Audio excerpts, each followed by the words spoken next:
It's very nice to be back here. So thank you for welcoming me back. I guess we've been talking about this paper for like a year, but this is its first outing. So we're excited to get your feedback on it. So the paper is called Skeptical Puzzle of Bayesians. And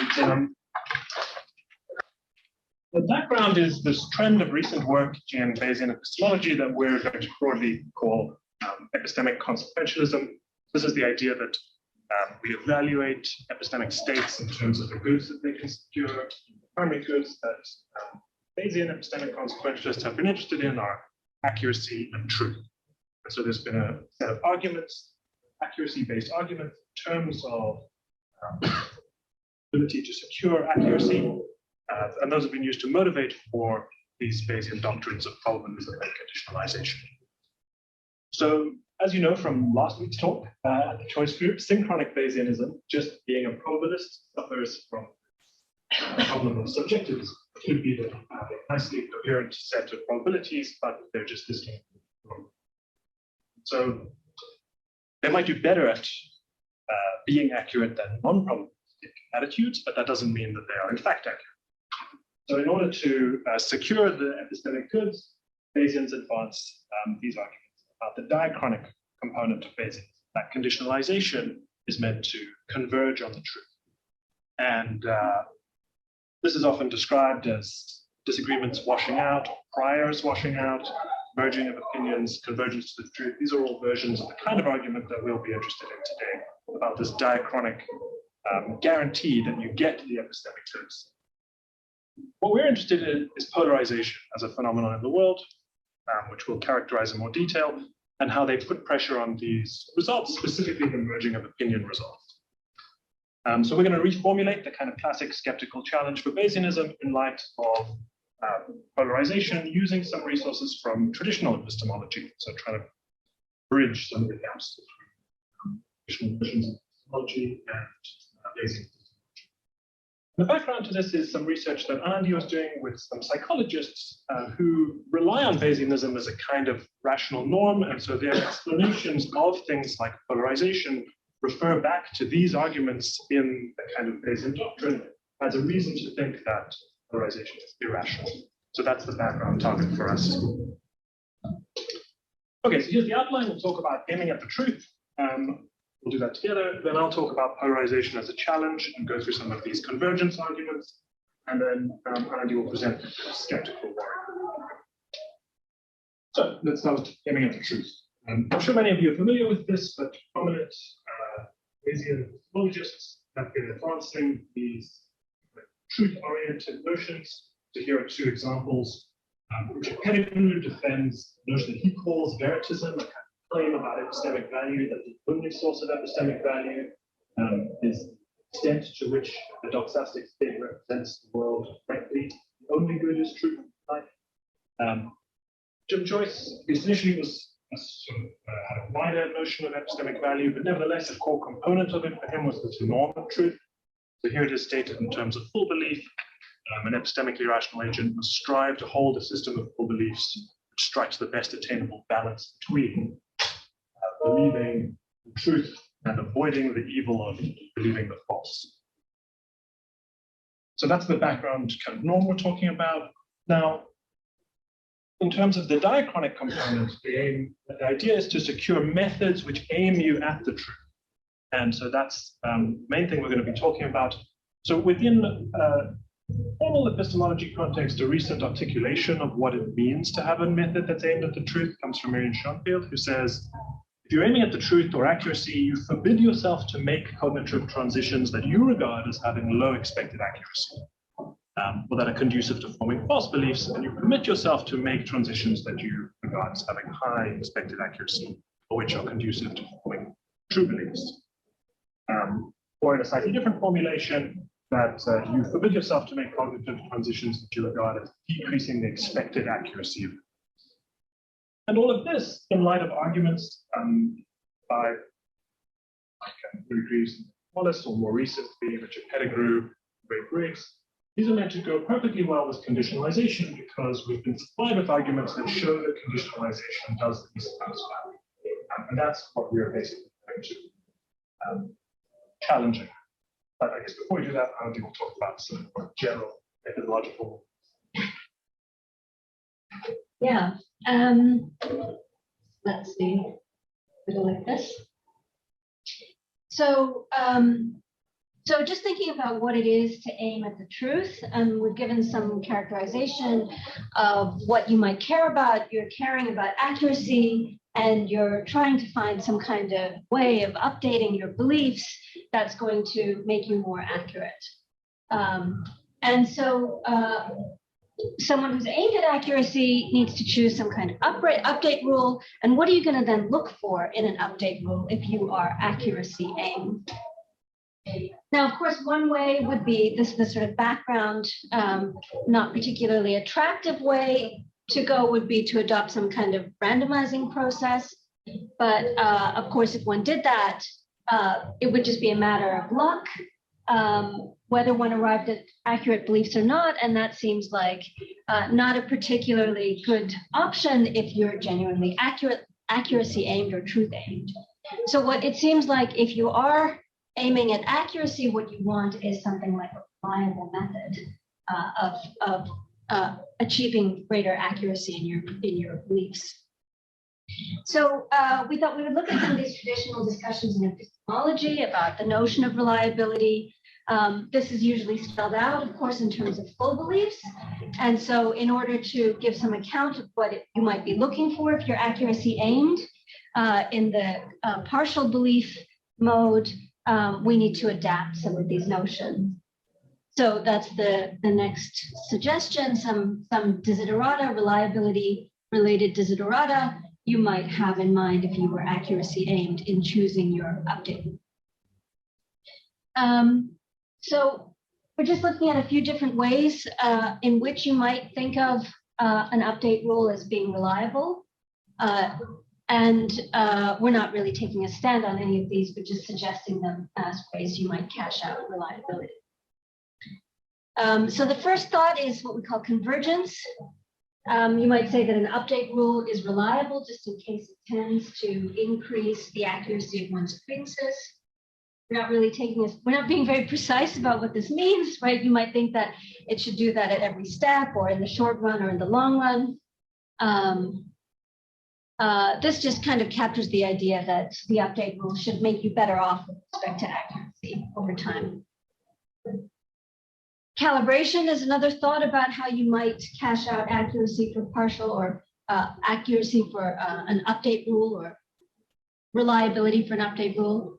And so an update rule we might say is reliable just in case it's well calibrated in some sense, where a well-calibrated method or rule is one that tends to result in credences that have a low average inaccuracy score. There are a variety of inaccuracy scores that you might choose to plug in there.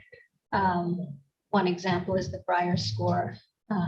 It's just one example measure of inaccuracy. We're not taking which one you might. Okay, there's other ways of cashing out reliability. Sometimes it's cashed out in terms of sensitivity to the truth. In the case of outright beliefs, the thought is that, you know, your belief forming mechanism somehow co-varies with the truth in the right kind of way. And so in the case of partial belief, we want to suggest something like this. You might understand rule sensitivity as follows. You might say an update rule R is sensitive. That means that it tends to produce sensitive credence. Whereas sensitive credence in P, if and only if in the nearest possible worlds in which P is true, subject has a high credence in P, and in the nearest possible worlds in which P is not true, S has a low credence in P. So your credence just varies in the probability of truth.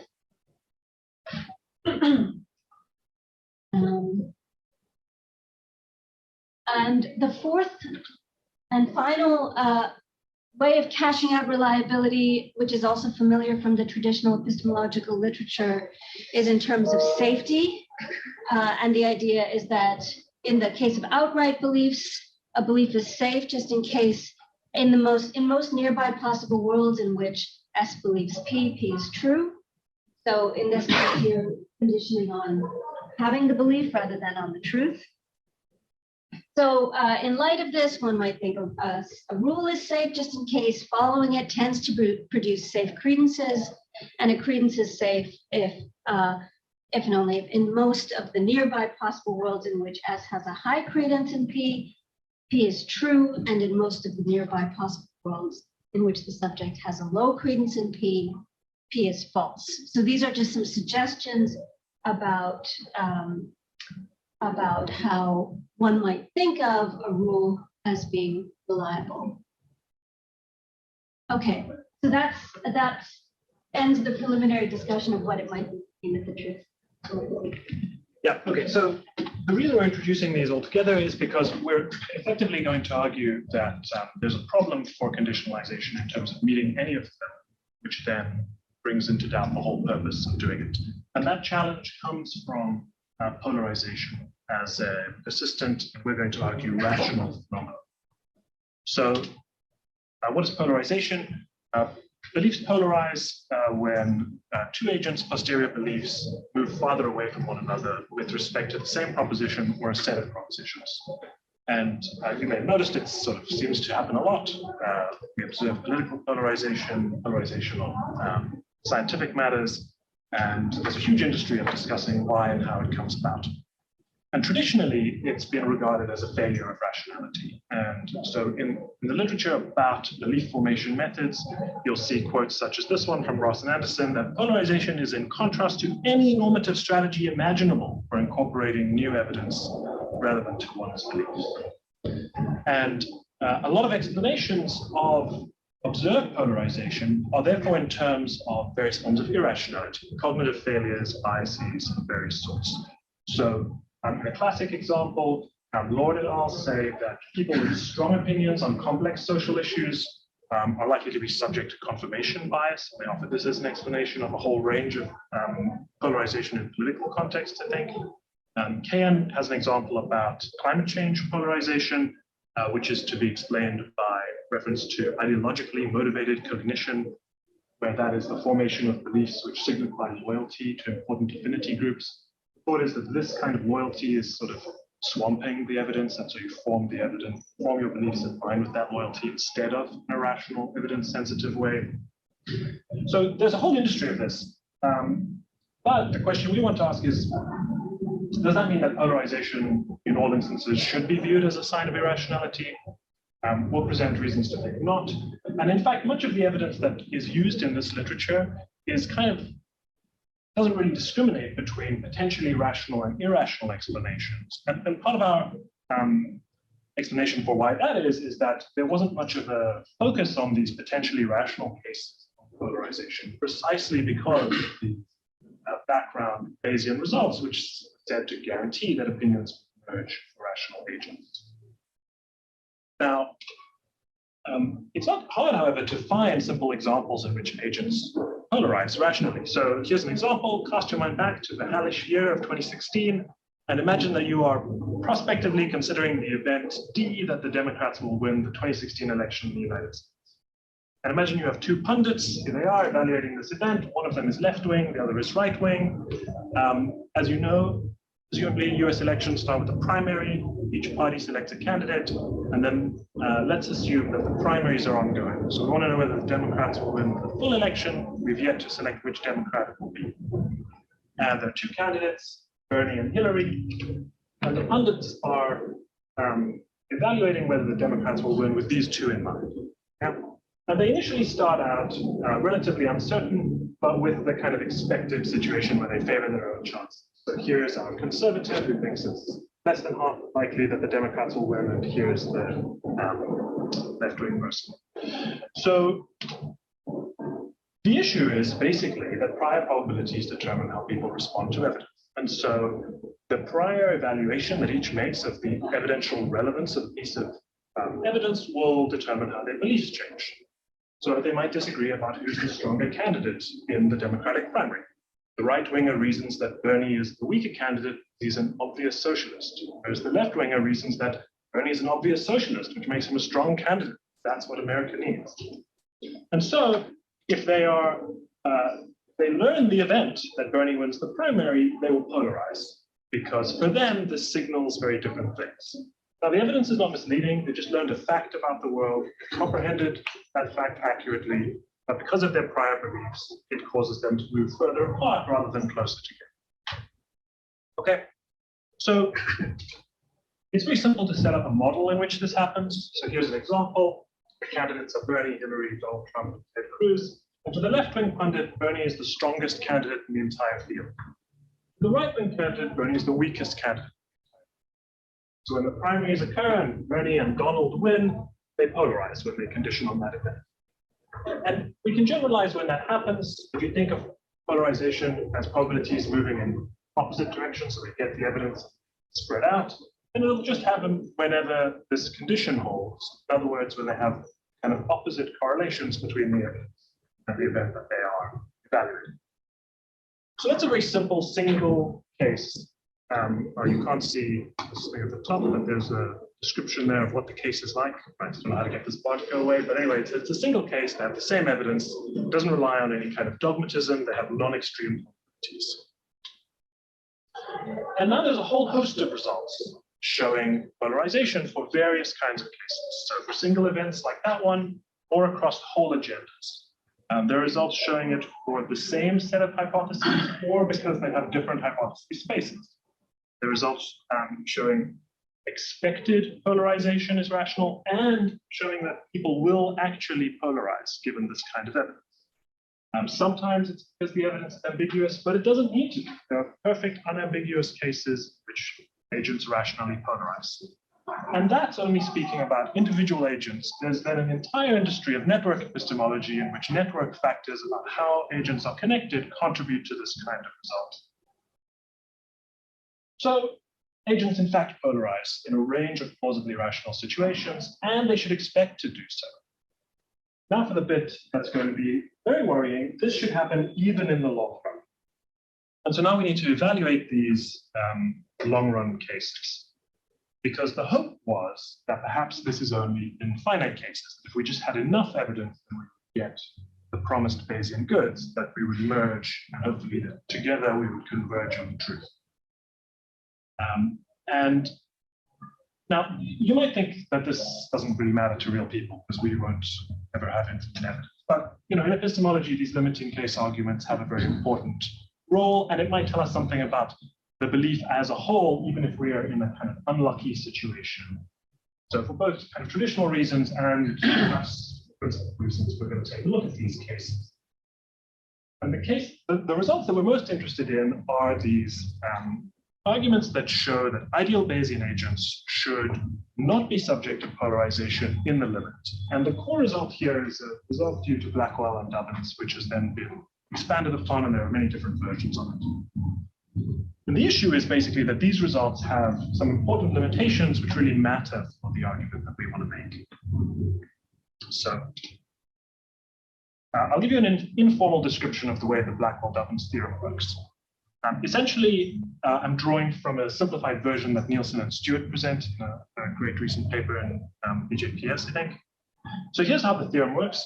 You have two probabilities, P and Q, and they learn an increasing and complete stream of evidence. And this stream of evidence is can be infinitely long.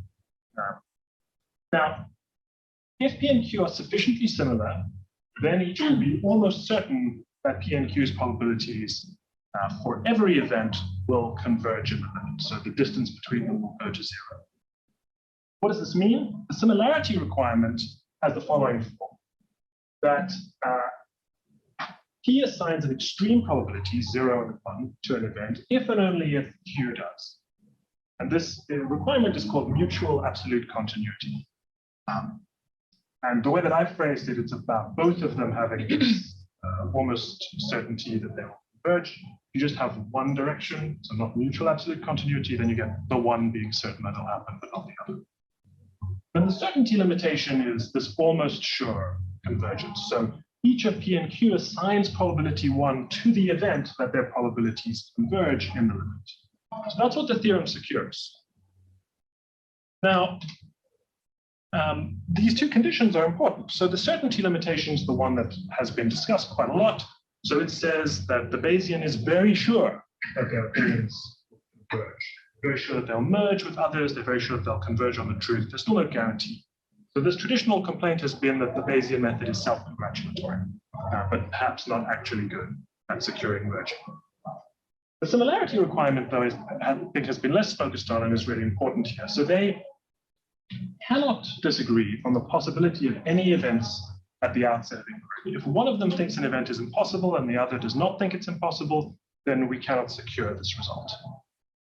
So this is important because it puts a lot of pressure on priors. These are at the outset of inquiry, the very first probabilities you assign. But the assignment of priors is not part of Bayesian rationality. You just kind of have them when you enter the picture. And in very large spaces, you'll be forced to set some probabilities to 0. So it's not something that you can avoid doing either. This will matter. And if you are kind of unlucky in terms of your mutual setting of zeros somewhere in the space, then you will not get this convergence. But can you just explain that? Why can you not just start with a regular prior which you assign? If the space is infinitely large, you won't be able to have a regular prior. Or so there's 0 probability of the points. Yeah. So this assumes that you have real valued probabilities. You deal only with regions of that space that can. Well, if you deal with countable spaces, then you can assume a certain kind of regularity. And what we'll show later on is that if you want this convergence to be better than almost sure, then it in fact has to be a finite space that has to be what's called strongly regular, which means they have to be bounded away from 0. So it gets much worse if you try to get rid of this limitation. That's what I'll show you now. So the similarity requirement is this strong one, mutual absolute continuity. So if they differ on one event's possibility, they won't get it. So you might want to know, how bad is it if this fails? So the worst case situation is polarization in the limit, which is defined this way. The difference between the probabilities gets arbitrarily close to 1 every single event. So that's the worst it could be, right? On every single event, I'm at 0, you're at 1. So consider just 1/2 of the merging theorem. So if P is absolutely continuous with Q, that's what this means, then P is almost sure that P and Q will merge. Now, let's ask what happens if P is not absolutely continuous with Q. So there's at least one event of this form where Q assigns a 0, but not. And let's evaluate the event that P and Q merge. And let's consider the event that they polarize in the limit, the worst case scenario. Turns out you can prove that P assigns probability 1 to these being the only 2 options. Either you'll merge, or you'll just go so far apart that on every single event you'll disagree maximally. There's nothing in between. You can say something about what P thinks the probability of either one is. It turns out to depend on the degree to which they're absolutely continuous, but there's nothing in between. P does not countenance the possibility that they get close, but they don't quite agree, or that they have any non-maximal difference between them. Okay, so now coming back to Richard's question, can we get, the way I'll come back to it is to ask, can we get rid of the almost sure convergence? It turns out you can study deterministic convergence. You can just ask, when do probabilities in fact merge? And you can characterize conditions for it. So Simon Hutke did it for Jeffrey conditionalization. And then Michael Nielsen has generalized it with Bayesian conditioning as a kind of special case, but in fact it works for a much wider range of updating rules in Nielsen's result. What he considers is the 2 probabilities learn the same information. The evidence is increasing, so it's non-misleading, it's cumulative, and it's eventually complete. And it's infinite in this case, so it's modeled as, it's called a filtration. Like Bayesian conditioning, information is never lost. So once you learn something, you fix the probability for it. And merging is defined as this, so the absolute value for any event has to go to 0. And the results refer to a kind of sequence of updates. So we're going to consider an agent who learns a bunch of information in sequence, and we're going to ask whether or not 2 such agents will merge. And it turns out you can get them to merge. They merge if they obey another, even stronger similarity requirement, this time not to each other, but to their own priors. So the sequence of updates, Pn, and the prior need to obey a condition called uniform absolute continuity. And put informally, what it does is it rules out learning situations in which the priors are very small and then the posteriors are very large. Now, that's not a constraint that Bayesian conditionalization meets. You can set up models in which Bayesian conditioning is not uniformly absolutely continuous. So it's an additional constraint that you have to meet in order to get these two agents to actually merge. So there's something that's interesting about it, though. You get rid of the other requirements. You can get rid of both almost sure convergence and the fact that they have to be absolutely continuous with each other. What needs to happen is these two sequences of updates need to be uniformly absolutely continuous with respect to their own prior. And then, if they learn the same evidence, characterized as above, they will deterministically merge. So that seems neat, except that there's no real reason to assume that that will happen, nor is it a constraint of rationality. It's just a thing that might happen, as far as I'm concerned. Joe, can you hear me? I can hear you. Who is that? Hello. That's Paul, Paul Daniel. Hi. Are you assuming your omega is uncountable? Well, I'm about to talk about that. So it turns out that you cannot have an uncountable omega if you're going to meet this condition. So the way that they proved the theorem initially, I think they sort of leave it open, and then as I'll say now, it turns out that if you're going to meet this uniform absolute continuity, you in effect have to be on a finite space, and the probabilities have to be strongly regular. Okay, thank you. Right. So remember, regularity is just that you don't assign zero probability to anything except the contradiction, the empty set. So if you have a stream of evidence, the end regularity would require that these things will start out with positive probability. Strong regularity is a stronger thing. It says that they have to be bounded above zero. So the infimum of all of them has to be above zero. So not only are they zero, they don't even approach zero. There's this positive number you can find, which is strictly less than all of them. So regularity, going back to Richard's point, rules out uncountable spaces. Any real valued probability must assign zero probability to uncountably many singletons if you're in this kind of space, so it can't be regular. Strong regularity rules out even countable spaces.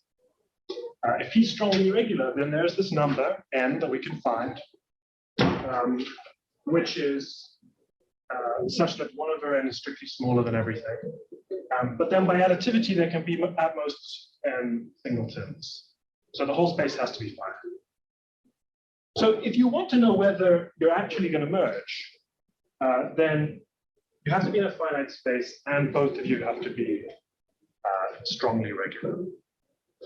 So fine, that's a neat result. It's really nice to know that that happens, but I don't think it's really defensible that this is a condition of rationality, nor is it, I think, something you can just assume as a general case. And therefore, the guarantee that you don't get polarization in the limit, I think, doesn't hold. It's true that Bayesians expect that to happen in general, but it's not true that it does happen in general. And yeah, so here's the summary. Bayesians expect to merge in the limit, but only in the case of absolute continuity. Without absolute continuity, they expect either to merge or to completely polarize, the worst possible outcome. And if we look at what really happens rather than what they expect, it turns out merging happens only in these very specific cases, finite spaces, strongly irregular priors. So there just doesn't seem to be a good reason to assume it. So in short, polarization can be rational, even in the very long run. So now if this is the case, we need to reevaluate what it means for our method, given that we in fact see polarization quite a lot. Okay. So I have to turn. So what the last part of our presentation, we just want to develop a kind of skeptical worry that might arise as a result of thinking about these results about polarization, both the empirical and the mathematical ones. And at this point, in a sense, we're puzzled by what the Bayesian should do in this case. So it's really just sort of reflecting on what might be the upshot of this and what one might how one might respond. So just to give a kind of general first gloss of the skeptical puzzle as it struck us when we were thinking about these results, we started thinking, well, the empirical evidence of polarization, which is widespread, and the mathematical results seem to show that polarization could be rational even in the long run.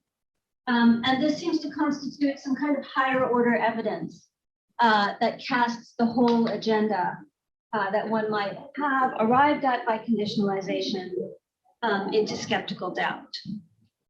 So higher order evidence is evidence about your evidence or the way in which you've responded to your evidence. And it seems like this is the situation we're in light of the results just canvassed. So now you know that polarization can be rational even in the long run. And you know that if A's and B's probabilistic beliefs polarize, then one of them must be moving away from the truth, even if the other one is moving towards it. Now, suppose that for some given proposition, E is moving away from the truth. Well, then what you know is that if you're A, you're in the good case, your credences are converging on the truth, becoming more and more accurate over time. If you're B, you're in the bad case, your credences are converging on the false. You know that you could be A or B, but you can't tell from the inside, as it were, which one of these two you are, which situation you're in. So whatever the initial evidence you might have had for P or against P, you now have evidence that your credence in P could be just as well converging on the false, despite your initial evidential situation and your impeccable application of the Bayesian. That seems like kind of bad news. And that's the first gloss of the worry as it arises for us. And I'm just going to say a little bit more about the kind of higher order evidence you have in this situation and why that might be problematic. So the first kind of higher order evidence, it seems like we've gained as a result of thinking through these cases, consists in higher order evidence that conditionalization is unreliable. So now we can go back to some of the ways of cashing out reliability that I went through at the start of this presentation. So we suggested an updating method is reliable just in case it tends to increase the accuracy of one's credences. Well, it seems as if conditionalization does not tend to do that, because when A's and B's credences polarize, one of them moves away from the truth. There's a tendency towards increase in accuracy.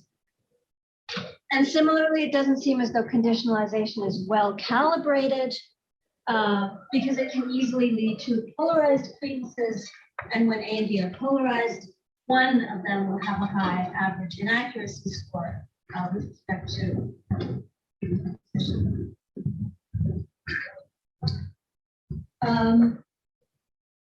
Again, rule sensitivity.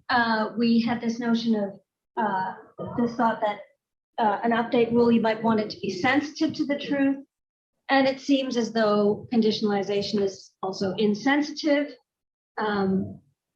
because in the sense that for any true proposition P, if you formed a high credence in P by conditionalizing on your evidence, there is some nearby possible world in which P is not true, yet in which your counterpart forms a high credence in P by conditionalizing on their evidence.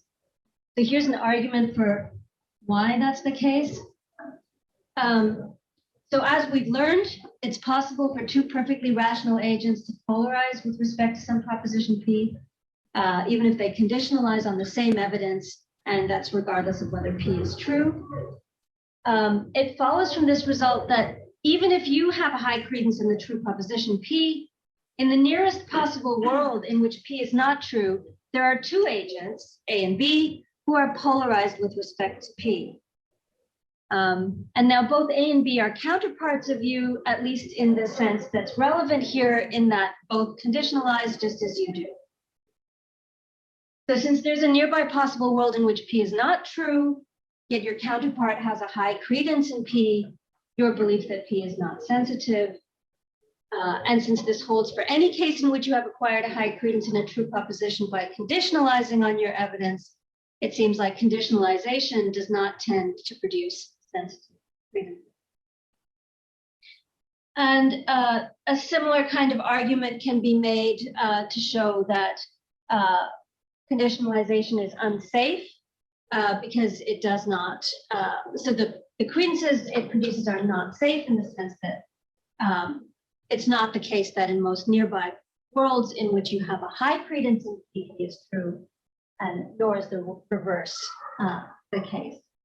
And we have a similar, structurally similar argument for that.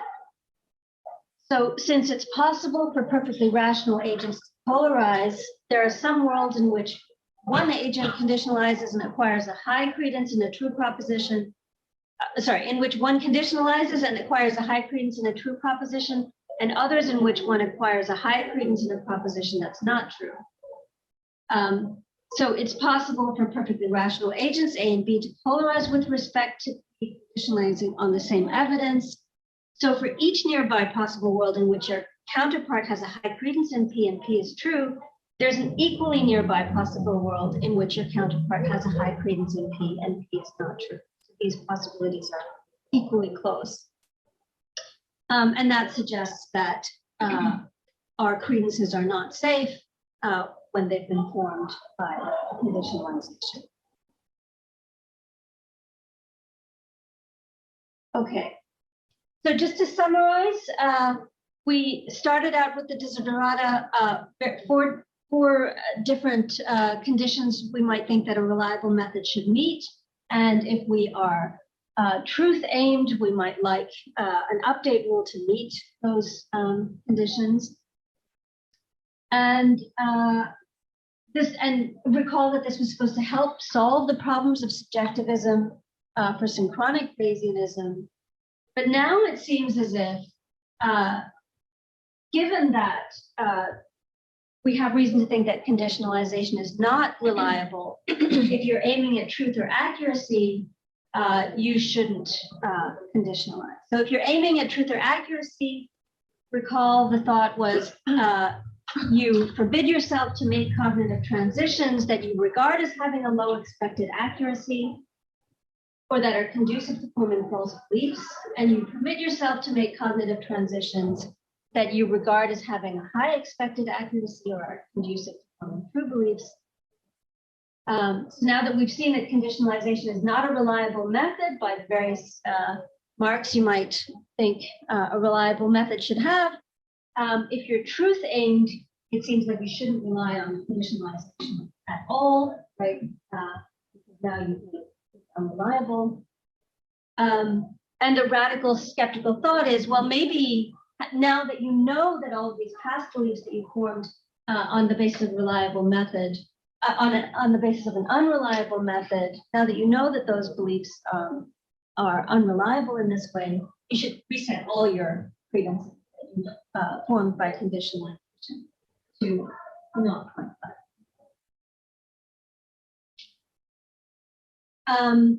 So another kind of higher order evidence that these cases of polarization present are cases of pure disagreement. Pure disagreement cases are familiar from the general epistemological literature. They're cases in which A and B disagree in their beliefs despite having the same evidence and being equally reliable in their assessment. So one sort of classic example of pure disagreement is one where you're calculating the bill, your share of the bill at a restaurant. You typically go to this restaurant with your friend, or you go out regularly with your friend, and you always tip 20%, and you always split 50-50. And in the past, you've generally both been pretty reliable in calculating your share of the bill, and equally reliable, and you normally agree. But this time, you think each of you owes 43, euros, and your friend thinks that you each owe 25. So people like Christensen and Feldman, who are so-called conciliationists, they argue that peer disagreement in itself, this fact that you have a peer that disagrees with you, should give rise to skeptical doubt. They reason as follows.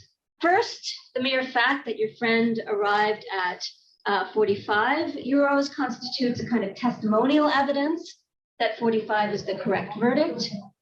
And second, the mere fact that you disagree constitutes some evidence that one of you has made a mistake.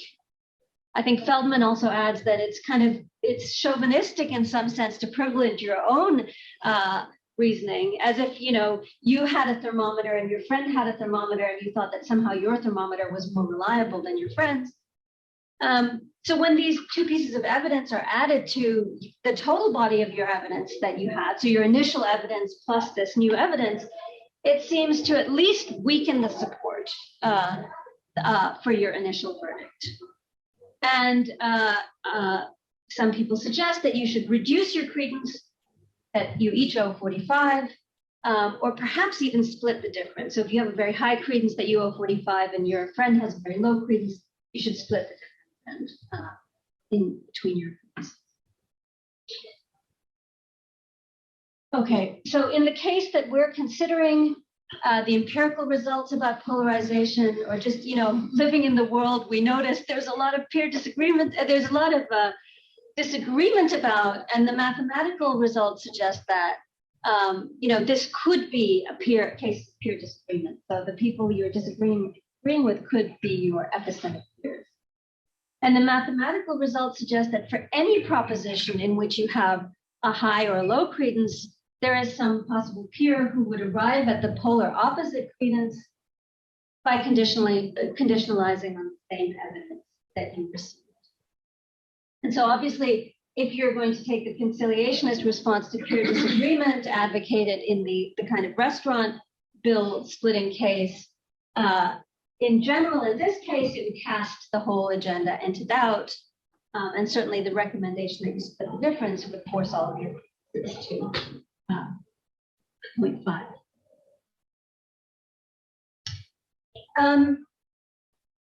I think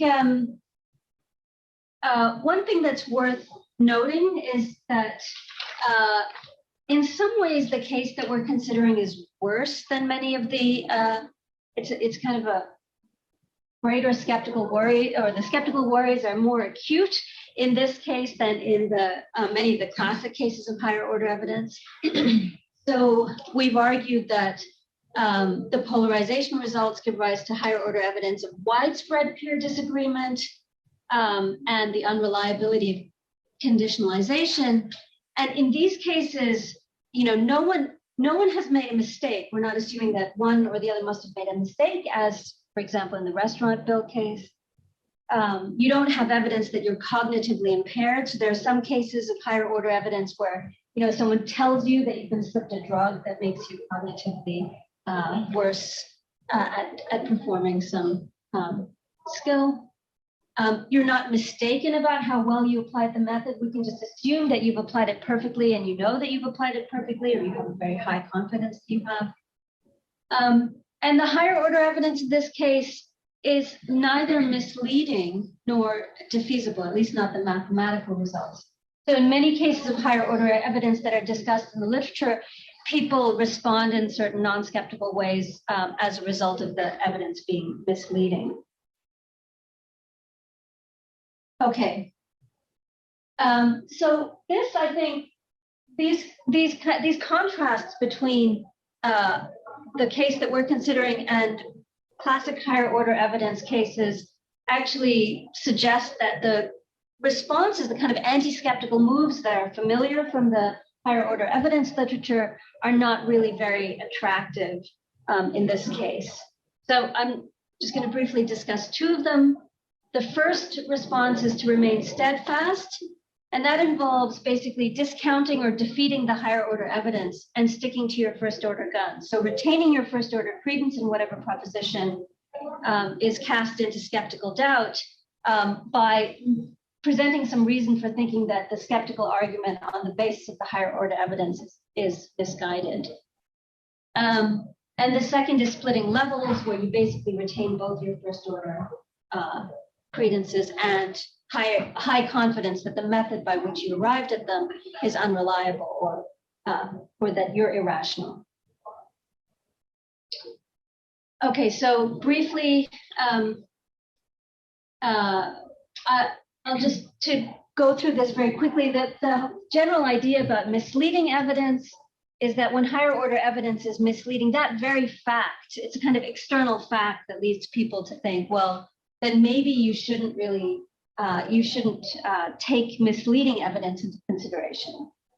But this is not going to be particularly attractive to Bayesians because it has this kind of externalist flavor to it. And it's not clear that it helps in relation to the higher order evidence that conditionalization is unreliable, for example, because that's not, we can assume, based on non-misleading, so that is based on non-misleading evidence, right? The results from Stewart and Weston seem to be not misleading. Another sort of steadfast response, I'll go through this very quickly, is to say, lucky me. You just run through the reasoning, the first order reasoning that you went through in the first place. You basically conditionalize all over again, and you say, lucky me, I got the right results. But this seems to be problematic in this case because you have impeccable higher order evidence that conditionalization is unreliable. So it doesn't seem like you can then rely on conditionalization to defeat that higher order. Okay, the final anti-skeptical maneuver you might make that I'm going to consider here anyway is the level splitting response, which is to sort of retain whatever credence you have at the first order level and then accept that the higher order evidence shows that you're irrational or have done something wrong. So in the present context, we're thinking a level splitter would be someone who would retain her first order credences and then continue to rely on conditionalization while having a high credence that conditionalization is unreliable. And our worry about level splitting in this way is that it seems to be incompatible with being truth-aimed in one sense, or in the sense that we started with. So recall, if you were aiming at truth or accuracy, you forbid yourself to rely on update rules that you regard as unreliable, right, as not increasing your accuracy. And if you regard conditionalization as unreliable, you forbid yourself to rely on conditionalization. And if that forbidding is understood in terms of planning, right, if you forbid yourself to rely on conditionalization, then you don't plan to conditionalize. So you should really stop conditionalizing. And so you can't be in this state of sort of accepting conditionalization, planning to conditionalize while thinking that it's unreliable. Of course, if you still, in fact, conditionalize regardless, then it seems like you're severely acratic and therefore irrational. You forbid yourself to conditionalize, you reject the plan of conditionalization, but find yourself conditionalizing anyway. You're sort of going to be okay. So to wrap up, we just say, what should a good Bayesian do? Any suggestions?